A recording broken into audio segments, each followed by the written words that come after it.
Welcome to the Global Investor Podcast, a show that focuses on helping foreign investors enter the lucrative U.S. real estate market. Host Charles Carillo combines decades of real estate investing experience with a professional background in international banking to interview experts in all areas of U.S. real estate investing. Now, here's your host, Charles Carillo. Welcome to another episode of the Global Investors Podcast. I'm your host, Charles Carillo. Today we have Brent Bowers. He is an investor and coach focusing on buying and selling vacant land.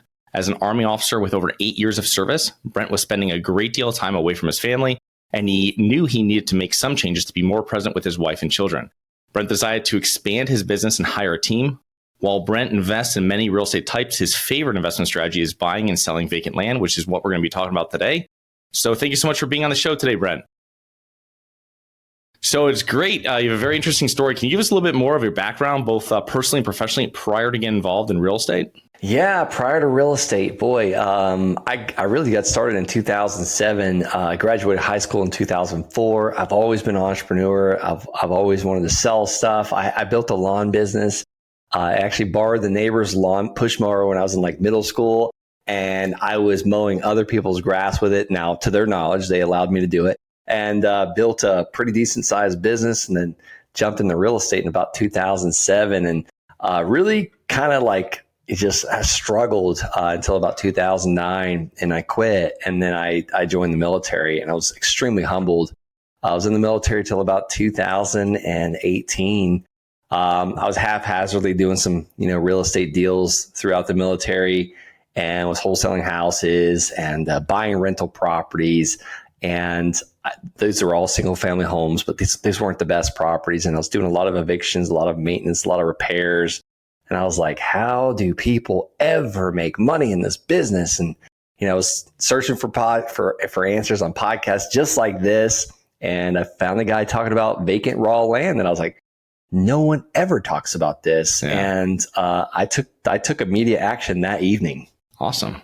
So bringing you into real estate in 2007 and then back in, I guess, in 10 years ago or so, over that time that you were in the Army, can you tell us what drew you back to real estate or into real estate both those times?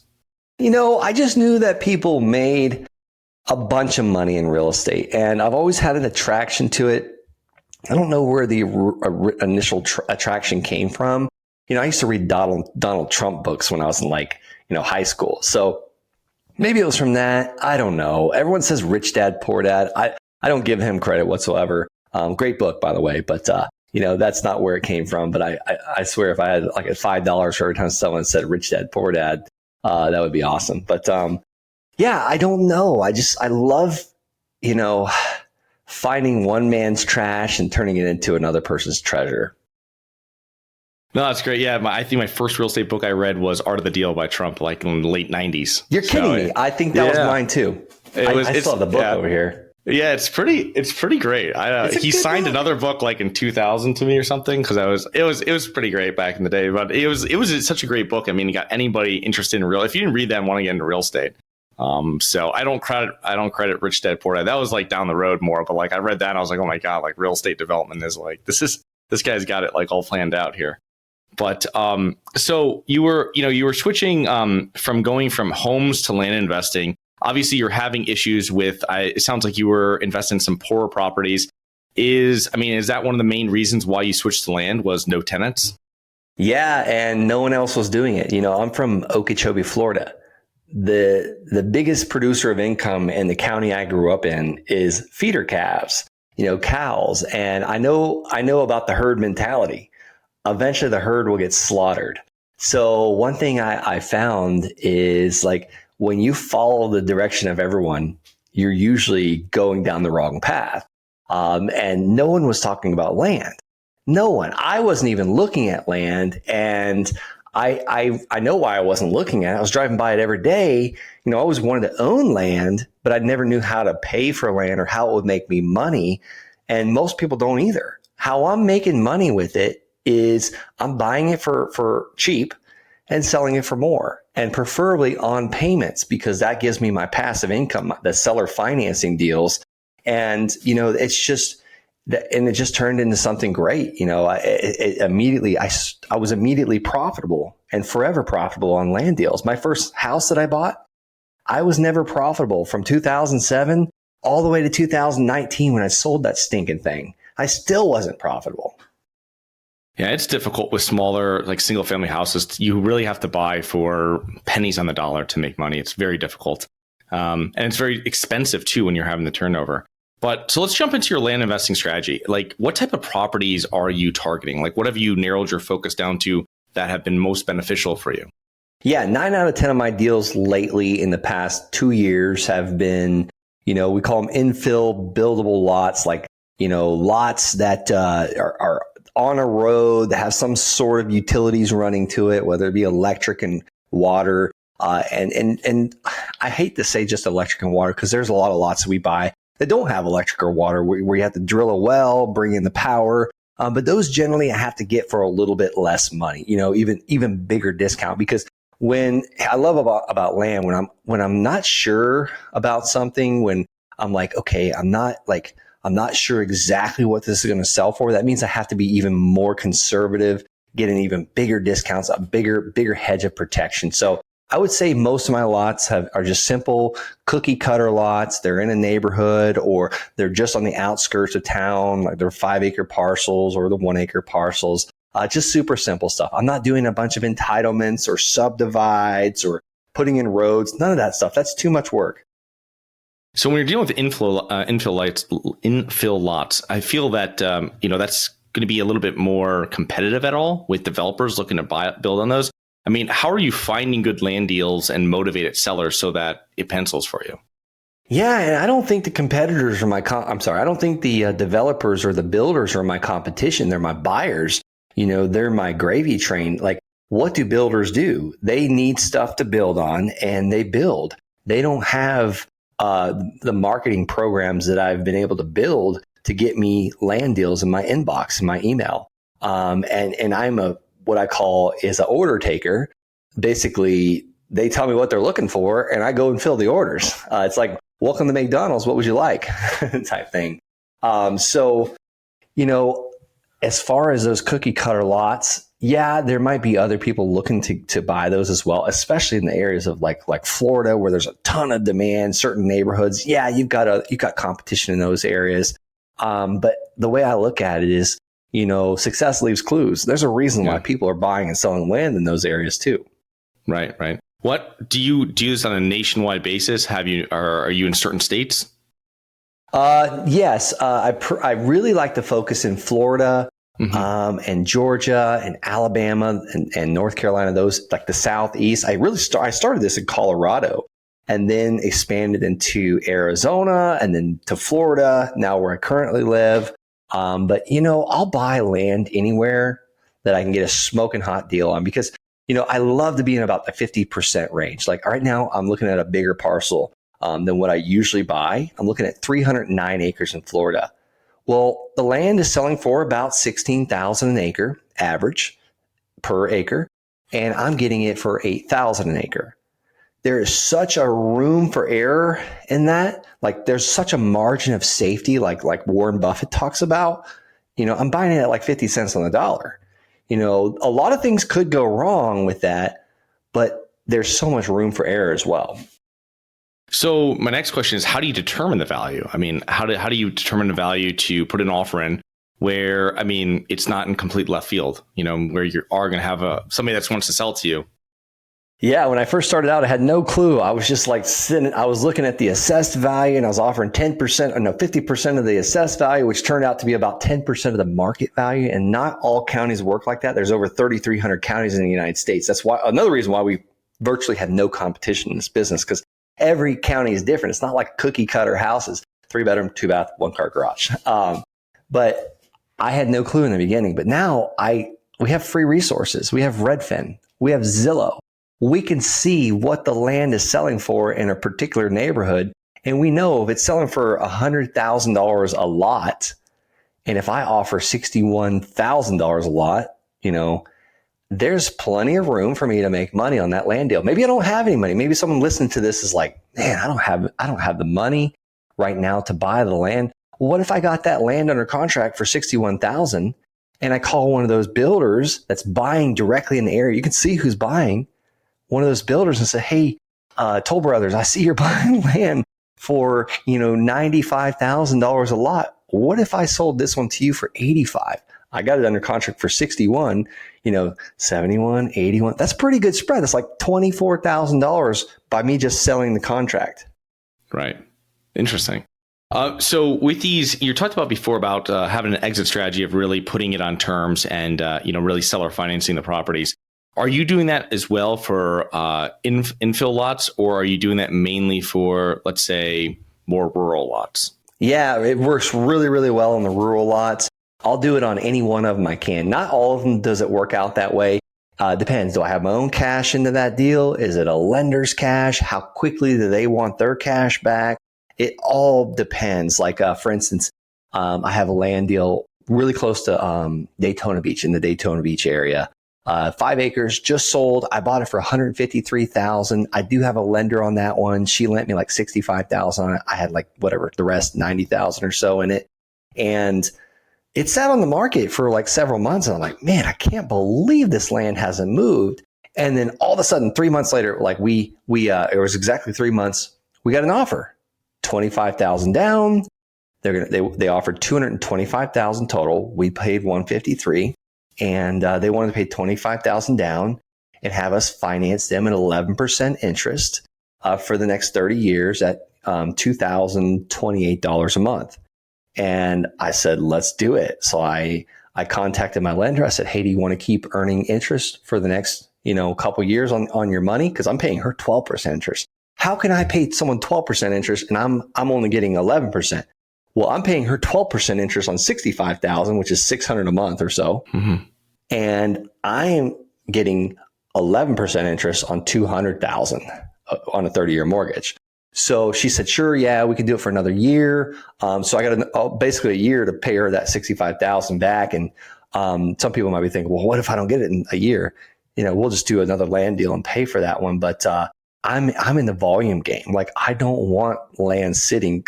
We just sold 6 lots for cash in really close to Orlando, Florida. They were listed at $55,000 each.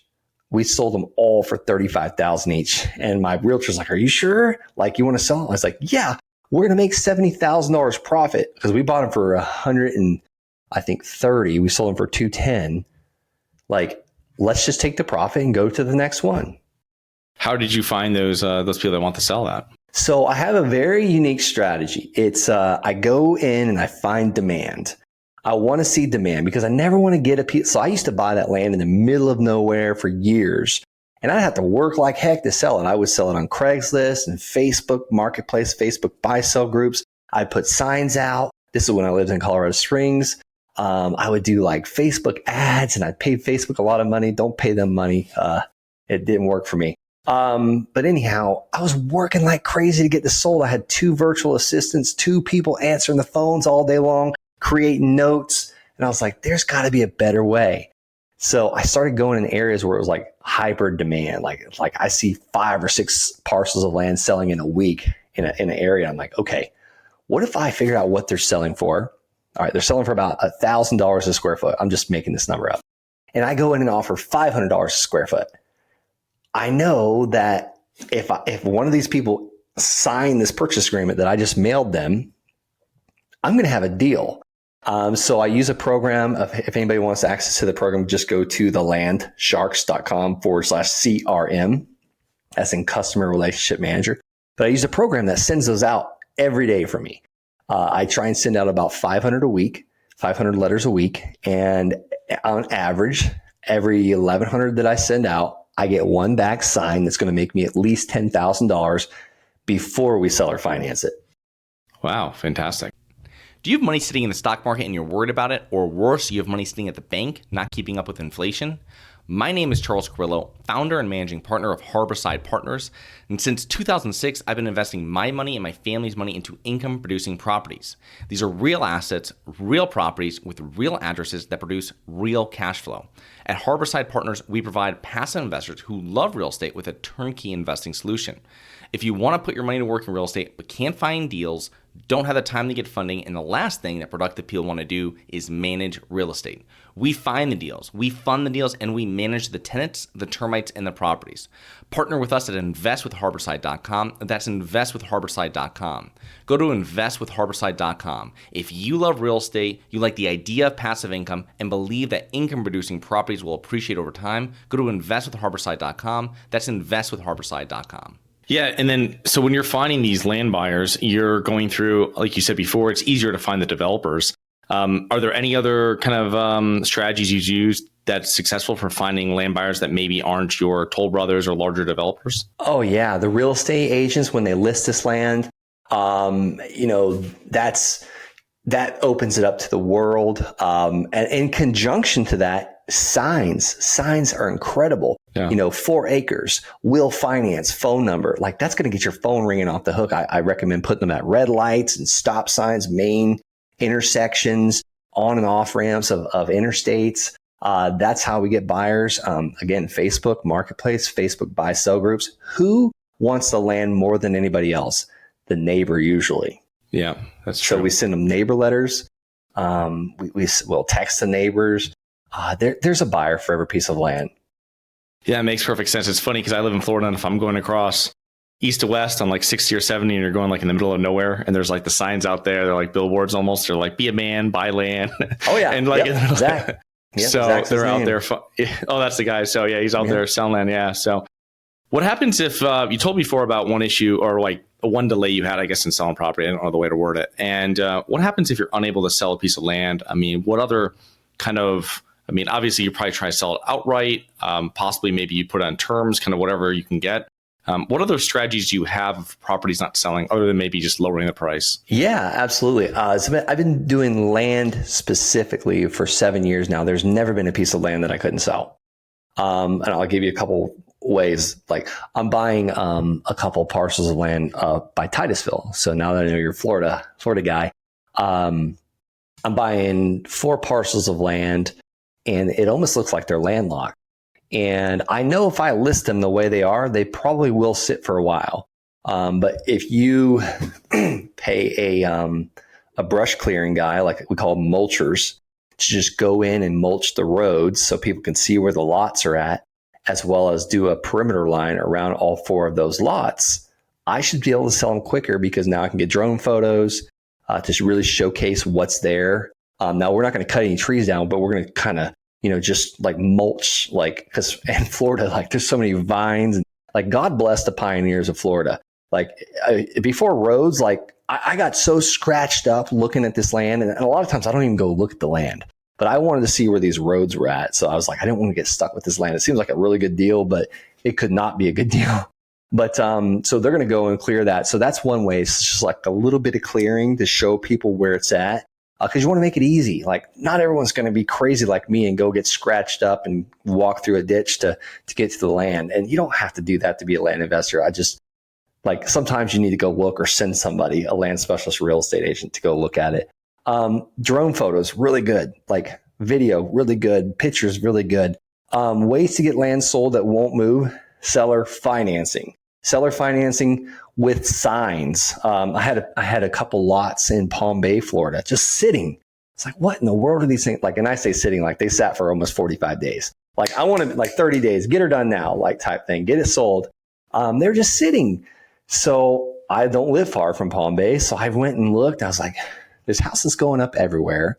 A lot of Spanish speaking Latino people that are building these houses. I was like, what if I just look on Google Translate and figure out how to write in Spanish, land for sale, will finance $299 a month. Well, someone saw those signs and found out we had like 6 lots and bought them all for us for cash, like within a week.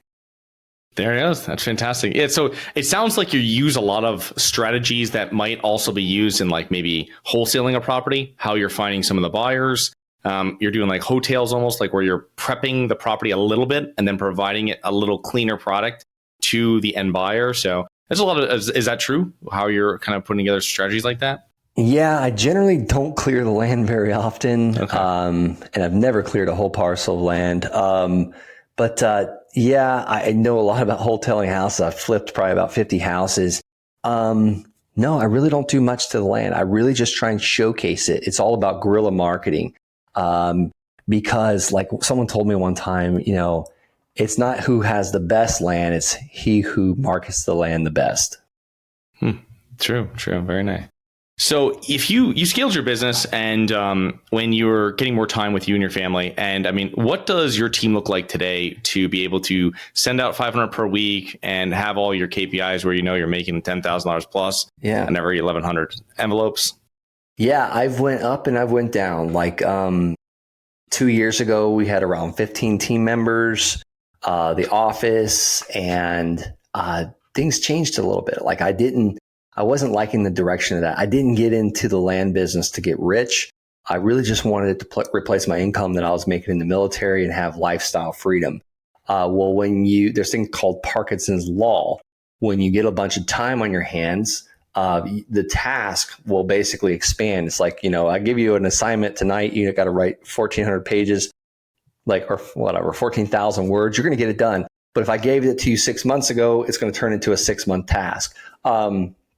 So I was scaling and building and let's get to $100,000 a month in land payments. Well, you don't really need that.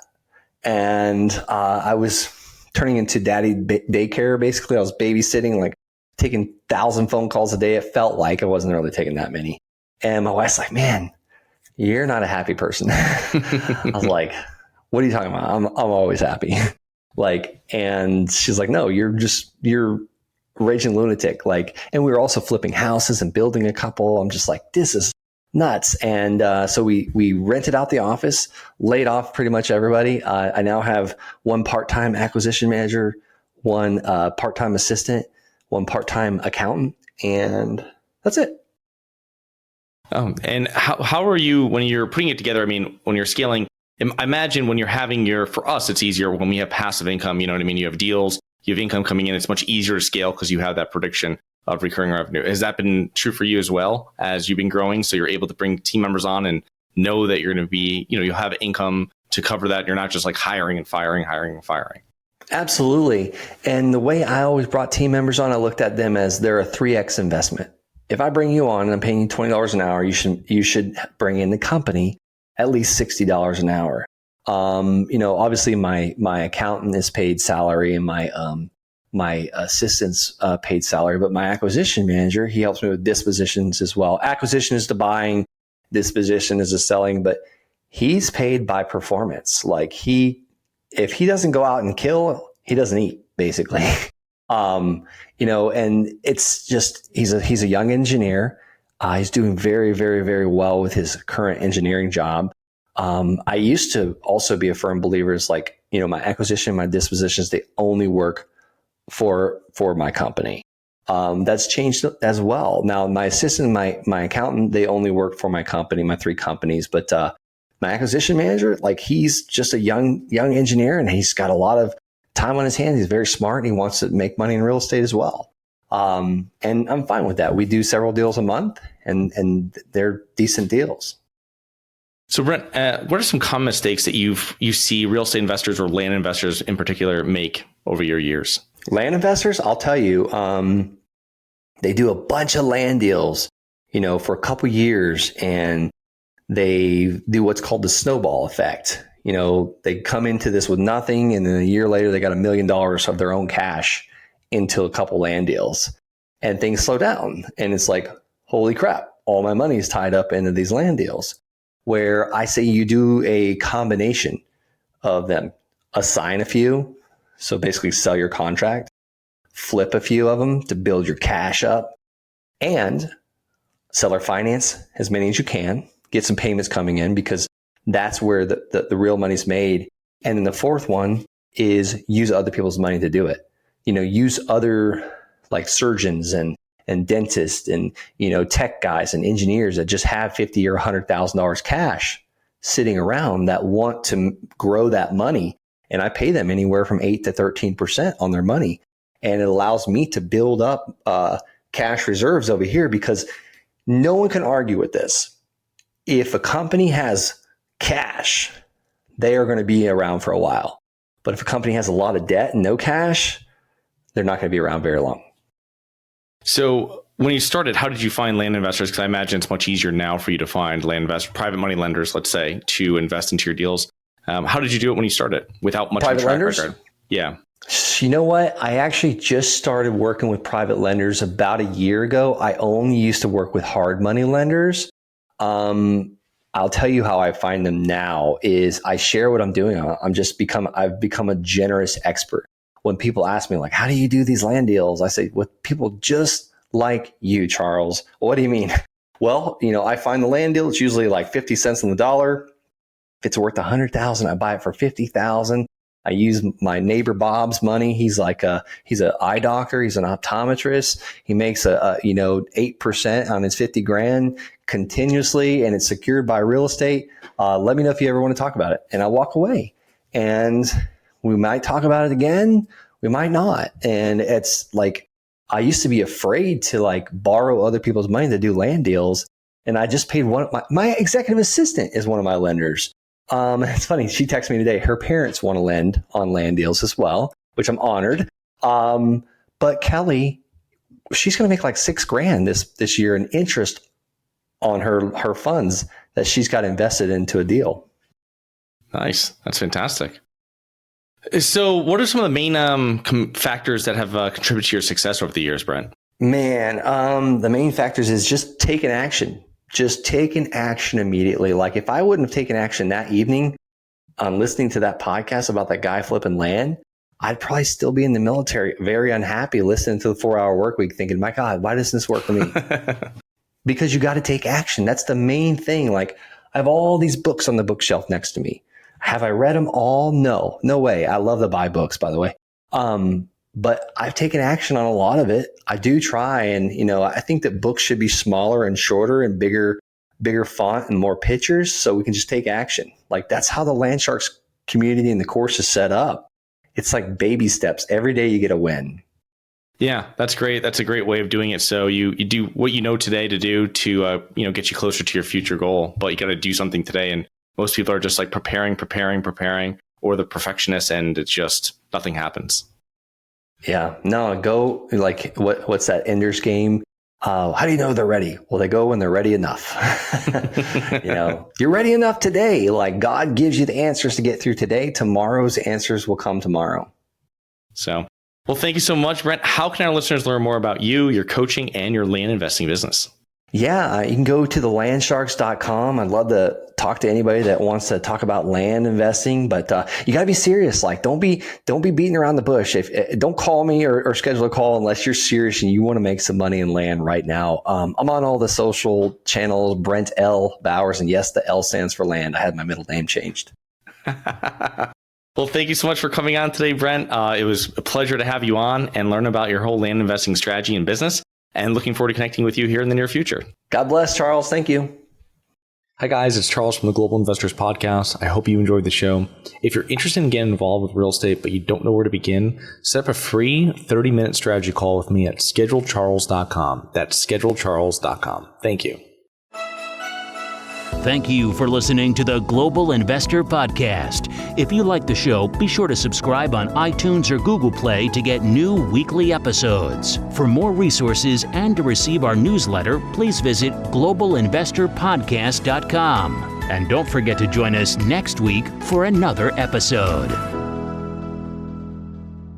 Nothing in this episode should be considered specific, personal, or professional advice. Any investment opportunities mentioned on this podcast are limited to accredited investors. Any investments will only be made with proper disclosure, subscription documentation, and are subject to all applicable laws. Please consult an appropriate tax, legal, real estate, financial, or business professional for individualized advice. Opinions of guests are their own. Information is not guaranteed. All investment strategies have the potential for profit or loss. The host is operating on behalf of Syndication Superstars, LLC exclusively.